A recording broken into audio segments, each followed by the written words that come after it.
नमस्कार, मैं अभिषेक उपाध्याय। आप देख रहे हैं टॉप सीक्रेट। क्या उत्तर प्रदेश में मंत्रिमंडल विद्रोह हो चुका है? मैं एक नहीं, आपको एक दर्जन के करीब मंत्रियों का नाम पढ़ता जाऊंगा और आप देखते जाइए कि इनकी कितनी आस्था है योगी आदित्यनाथ में।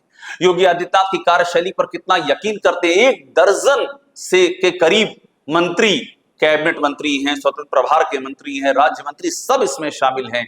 और योगी आदित्यनाथ जिस सरकार को लीड कर रहे हैं उस सरकार के भीतर ही वो भरोसा खो चुके हैं। वैसे ही जो प्रदेश का आलम है वो किससे छिपा नहीं है। बीजेपी के अपने ही कार्यकर्ता, अपने ही पदाधिकारी, अपने ही सांसद, विधायक, मंत्री त्राही कर रहे हैं। और जिस तरह से लाठियां चल रही हैं, ऐसा लग रहा है कि लोकतंत्र नहीं बल्कि ये पुलिस तंत्र हो चुका है प्रदेश। और उसमें अब जो तस्वीरें आ रही हैं, जिस तरह से एक के बाद दूसरे मंत्री खुल करके बगावती तेवर अख्तियार कर रहे हैं, वो बता रहा है कि योगी आदित्यनाथ के लिए समय कितना संवेदनशील है, कितना संकट से भरा हुआ। और जल्दी ही इस बात की संभावनाएं हैं कि ये जो समय के गर्भ में पक रहा लावा है, ये ज्वालामुखी की शक्ल में कभी भी फट सकता है। मेरे पास उनकी लिस्ट है, ऐसे मंत्रियों की नामों को बाकायदा मैंने नोट डाउन किया और मैं आपको कह रहा हूं ये कम है, ये संख्या बहुत ज्यादा है। अभी हाल ही में चर्चा में नाम आ गया दिनेश प्रताप सिंह का।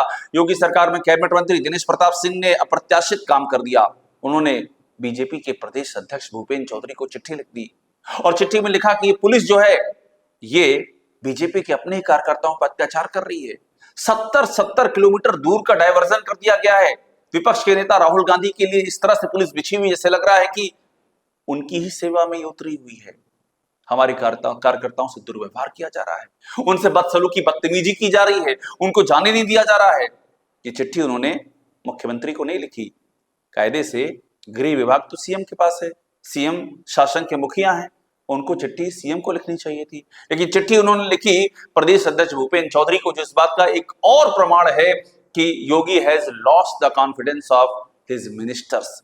योगी अपने मंत्रियों का भरोसा खो चुके हैं। और कोई भी मुख्यमंत्री जिसका अपना ही जो विधायकों और मंत्रियों का भरोसा खो चुका हो, उसे एक क्षण भी सत्ता में बने रहने का अधिकार नहीं। और खासतौर पर वो जो खुद को कहता हो, दावा करता हो कि मैं तो योगी हूं और मठ में जाकर के बैठ जाऊंगा, वो इस तरह से चुंबकीय शक्ति के साथ में, और चुंबकीय शक्ति भी ऐसी कि जो चुंबकीय मापन के सारी की सारी इकाइयां फेल हो जाएं, इतनी जबरदस्त तरीके से सत्ता से चिपका हुआ है और वो व्यक्ति सत्ता छोड़ने को तैयार नहीं है। दिनेश प्रताप सिंह का मैंने नाम लिया, अगला नाम बेबी रानी मौर्य का। बेबी रानी मौर्य की चिट्ठी में आपको दिखा दूं। इस चिट्ठी में वो बाकायदा लिख रही हैं, डीजीपी को लिख रही हैं, वो प्रभु सचिव को लिख रही हैं, गृह को, कि एक थानेदार का नाम लिख रही आनंद सिंह की, इसने मुझसे अमर्यादित तरीके से बात की और बेहद अमर्यादित तरीके से। ये वही बेबी रानी मौर्य है जिनकी 2 दिनों पहले वीडियो वायरल हुआ था जिसमें कि वो रोना रो रही थी कि मैं आई और अधिकारी चले गए। अब प्रतिभा शुक्ला का हाल देख लीजिए। ये एक और राज्य मंत्री हैं, ये थाने में बैठ गई, कानपुर देहात की अकबरपुर कोतवाली के अंदर बैठ गई धरने पर कि यहां पुलिस ज्यादती कर रही, पुलिस अत्याचार कर रही है। मंत्री बैठ रही है धरने पर।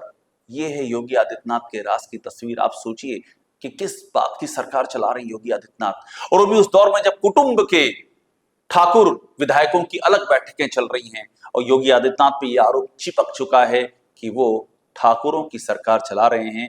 और ये जो आरोप है ये और संकीर्ण हुआ है कि ठाकुरों में भी चंद प्रभावशाली ठाकुरों की, सब ठाकुरों की सुनवाई भी नहीं हो रही है, उनकी ही सुनवाई हो रही है जो योगी आदित्यनाथ से सटे हुए हैं। दिनेश प्रताप सिंह भी नाराज हैं, ब्रिजभूषण शरण सिंह भी नाराज हैं, देवेंद्र प्रताप सिंह भी नाराज हैं।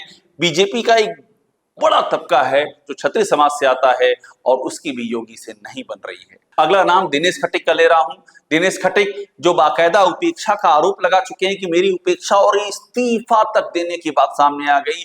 इस कदर दिनेश खट्टिक इस सरकार की कार्यशैली में अपना भरोसा खो चुके, वो तस्वीर भी सामने आई। रविंद्र जायसवाल एक और मंत्री, स्टाम्प इनके जिम्मे में है। योगी आदित्यनाथ के पास भागते भागते लगभग बिलखते हुए पहुंच गए कि मुख्यमंत्री जी मेरे ही विभाग में मेरी नहीं सुनी गई, ट्रांसफर हो गए, मेरे पूरे विभाग में ट्रांसफर हो गए, जो सब रजिस्ट्रार हैं उनके ट्रांसफर हो गए और मुझे पता ही नहीं चला। और मैंने जब पूछा जो अधिकारी हैं तो उन्होंने कहा आपसे क्या मतलब है, आपसे क्यों पूछे हम। वो रोते बिलखते गए कि महाराज जी बचा लीजिए, मेरे साथ क्या हो रहा है। ये है इस सरकार की हालत। एक और नाम ले रहा हूं, सुरेश राही राज्य मंत्री। इनकी स्टोरी मैंने पहले भी की है। ट्रांसफार्मर उतारने खुद चले गए, योगी सरकार के मंत्री हैं।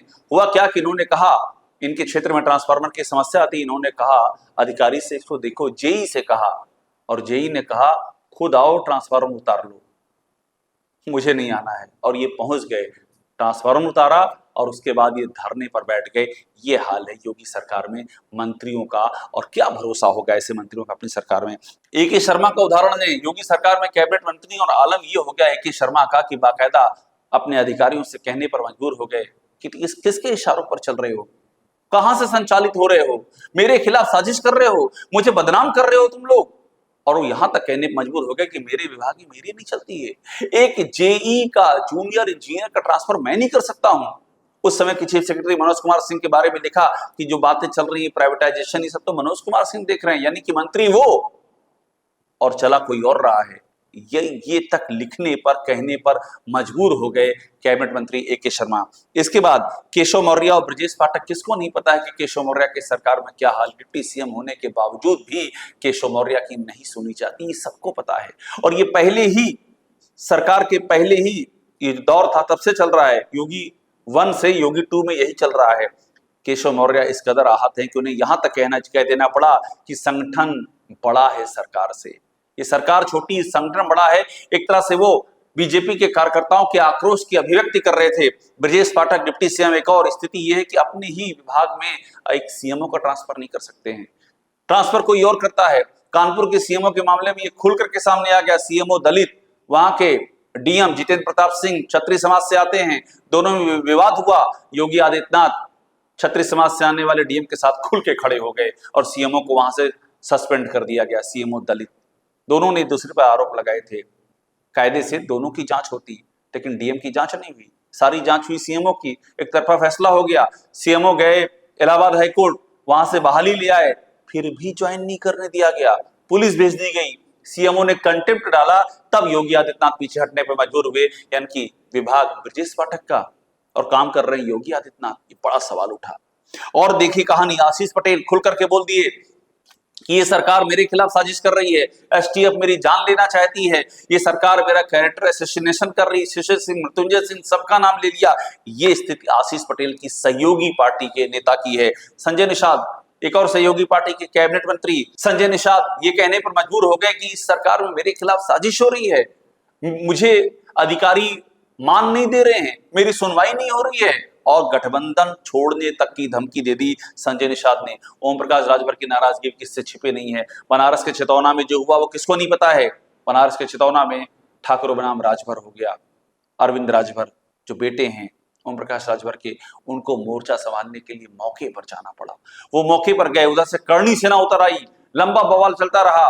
ओम प्रकाश राजभर इन सारी चीजों से व्यथित बताए जाते हैं, और वो व्यथित इस बात से भी हैं कि अभी हाल ही में एबीवीपी ने उनके घर में घुस के जिस तरह से प्रदर्शन किया, जिस तरह से उनको अपशब्द कहे गए, उस पर भी सरकार में कोई कुछ नहीं बोला। उनकी अपनी व्यथा है। कुल मिलाकर के ये सरकार अपने ही मंत्रियों का भरोसा खो चुकी है, और ऐसे में योगी आदित्यनाथ किसके मुख्यमंत्री हैं, ये सवाल यक्ष प्रश्न की तरह उठ रहा है।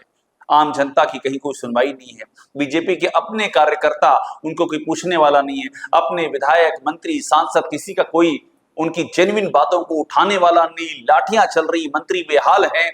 तो आखिर योगी आदित्यनाथ मुख्यमंत्री क्यों बने हुए हैं? वो व्यक्ति जो कहते हैं कि मैं तो मर जाने को तैयार हूं, वे आखिरकार सत्ता से यूं चुंबक के तमाम सारे जो सुपरलेटिव डिग्री होती है, यानी कि चुंबक की सबसे शीर्षस्थ क्षमता वाला जो चुंबक हो, उससे भी ज्यादा तेजी से वो सत्ता से क्यों चिपके हुए हैं? और क्या बीजेपी का केंद्रीय नेतृत्व ये सब चुपचाप देखता रहेगा? क्या योगी पर कोई कार्रवाई नहीं होगी? क्या बीजेपी की स्थिति में सुधार करने के लिए जिस सर्जरी की जरूरत है वो सर्जरी नहीं होगी, या फिर सर्जरी का रेजर ब्लेड एकदम सामने दिख रहा है? और बीजेपी की ये आदत है, खासतौर पर मोदी और शाह की बीजेपी की, कि जो करना होता है वो आपके अनुमान से परे होता है। आप उस टाइमिंग का अंदाजा भी नहीं लगा सकते हैं, लेकिन रेजर का चलना तय होता है, और यहां भी सर्जरी होकर रहेगी। ये बात भी जोर शोर से अंदर खाने में सिर उठा रही है। टॉप सीक्रेट को देखते रहिए, लाइक कीजिए, इसे सब्सक्राइब जरूर कीजिएगा।